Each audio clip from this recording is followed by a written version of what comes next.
Walaupun jadul, masih tetap unggul. Yups, kasur kapuk Secret Lovers. Selain harganya lebih hemat dari kasur modern, kasur organik ini juga bikin sehat, adem, nyaman, dan punya nilai budaya.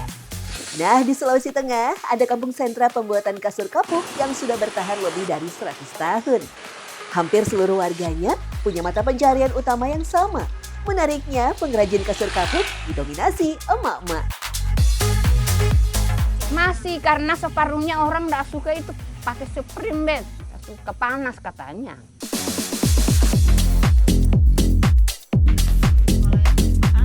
Ina-ina, itulah sebutan masyarakat desa Delaka, Kecamatan Sindue, Kabupaten Donggala, Sulawesi Tengah pada pengrajin kapuk ibu-ibu. Dalam bahasa Kaili, Ina berarti ibu, melambangkan sosok yang dihormati dan pejuang ekonomi Secret Lovers. Salah satu ina-ina yang tugasnya menggiling kapuk adalah Hena. Meski sudah puluhan tahun harus kuat menahan kepulan kapuk, Hena terus berjuang karena pekerjaan ini jadi sumber penghasilan utamanya setelah sang suami berpulang. Bahan baku kapuk diperoleh dari pohon randu. Pohon ini menghasilkan buah yang punya serat putih halus, ringan, lembut, dan bernilai tinggi. Serat inilah yang kemudian diolah menjadi isi kasur kapuk. Pohon randu tumbuh subur di desa Dalaka Secret Lovers.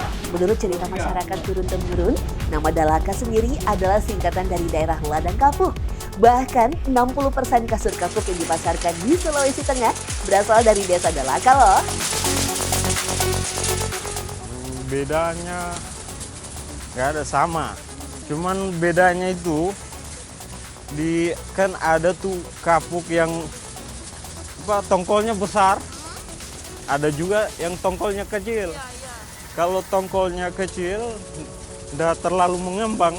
Oh gitu. Nah, kalau yang besar itu mengembang dia.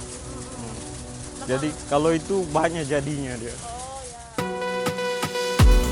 Bahan baku kapuk harus digiling dulu tuh. Tujuannya untuk memisahkan dengan biji dan membuatnya lebih halus. Dibantu dengan mesin, kapuk otomatis keluar dengan sendirinya. Dalam sehari, mesin ini bisa menggiling hingga 300 kg kapuk. Ari dan Hena pun bertugas memasukkan kapuk ke dalam karung yang nantinya akan diserahkan pada ina-ina yang lain. Hampir 5 tahun bekerja, debu menjadi tantangan terbesar para pengrajin. Sehingga biasanya mereka menggunakan penutup khusus mulut dan hidung untuk menghindari batuk-batuk. Kapuk yang digiling tak semuanya bersih dari biji. Ada juga beberapa biji yang masih menempel sehingga perlu proses pengayakan manual. Biji-biji yang tersaring tak dibuang secara cuma-cuma ya Secret Lovers, karena bisa dijual lagi dan dijadikan bahan bakar alternatif atau pakan ternak. Ya biar biji kapuknya bersih, ampasnya kan bisa diolah lagi nih. Kerajinan kapuk di desa Dalaka sudah jadi bagian tradisi turun-temurun. Tak heran jika Sumiati sejak kecil sudah diajarkan sang ibu membuat kerajinan kapuk. Selain kasur, Sumiati juga membuat bantal dan guling. Di sampai gunung di sebelah itu penuh dengan kapuk. Dan juga dulu itu belum pakai mesin begini. Masih manual, masih dipukul-pukul, masih dijemur. Belum ada pakai mesin begini dulu, waktu masih zaman dulu. Nah, sekarang sudah dipakai gilingan. Berarti masih benar-benar tradisional banget. Iya, ya, dulu yang dulu ya. Setelah digiling, puluhan karung kapuk yang dikirim siap dijadikan bantal, guling, dan kasur. Ina-ina lah yang turun tangan. Karena membutuhkan ketelatenan tingkat tinggi, pekerjaan ini paling pas dilakukan oleh kaum hawa. Sedangkan laki-laki lebih sering bekerja di luar yang membutuhkan tenaga fisik. Yang itu ada yang bawa kasur ini, biasa perempuan yang bikin, laki-laki yang antar. Kadang dibonceng pakai motor. Kalau zaman sekarang sudah pakai motor, kalau zaman dulu masih pakai sepeda. Sampai itu ke Pantai Barat. Jauh ya. Suami ini kerjanya dulu begitu, sampai buka usaha begini. Memasukkan kapuk ke dalam bantal atau guling bukanlah hal yang mudah. Kain harus terisi full kapuk dan merata. Jangan mengisinya terlalu padat karena bisa bikin bantal atau guling jadi keras. Justru isian kapuk harus agak berongga agar bisa menimbulkan kesan empuk dan nyaman saat digunakan. Setelah terisi penuh, Ina pun menjahit kembali lubang kain secara manual alias pakai tangan.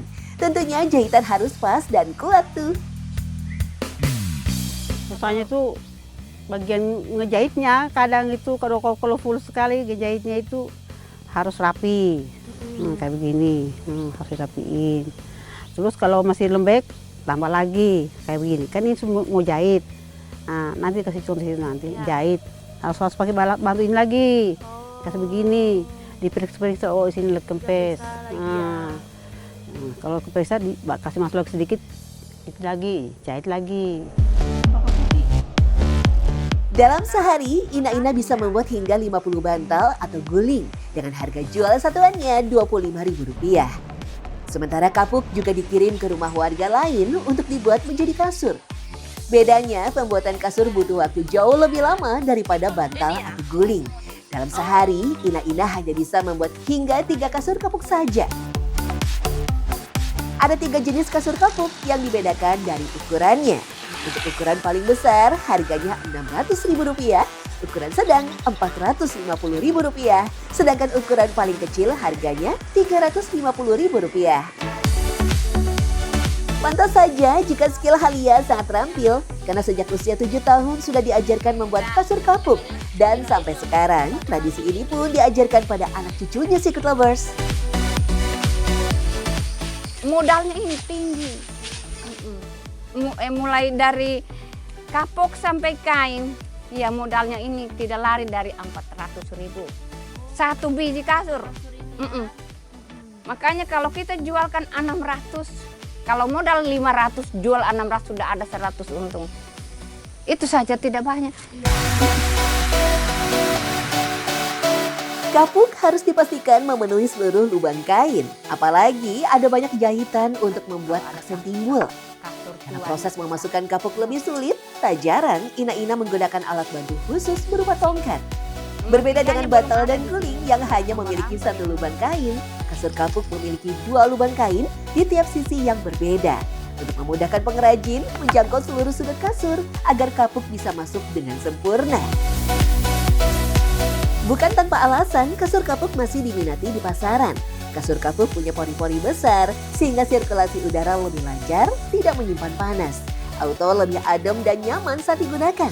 Cocok nih untuk iklim Indonesia yang cenderung panas. Selain itu, serat kapuk tidak mudah menyerap air, jadi tak gampang lembab, lebih tahan pada jamur dibanding bahan lain. Keuntungan lainnya bisa direfill dan dibentuk ulang. Yaps, karena mudah ditambah atau dikurangi isiannya, artinya umur pakai panjang sehingga lebih ekonomis ya Secret Lovers. Dibanding kasur spring bed atau busa berkualitas tinggi, harganya pun biasanya lebih murah. Masih karena separuhnya orang tidak suka itu pakai spring bed. Suka panas katanya. Lebih nyaman kasur. Separuh bilang lebih baik spring bed karena tidak mati-mati kapoknya. Sedangkan baju setiap 1 lebaran kita ganti, apalagi kasur.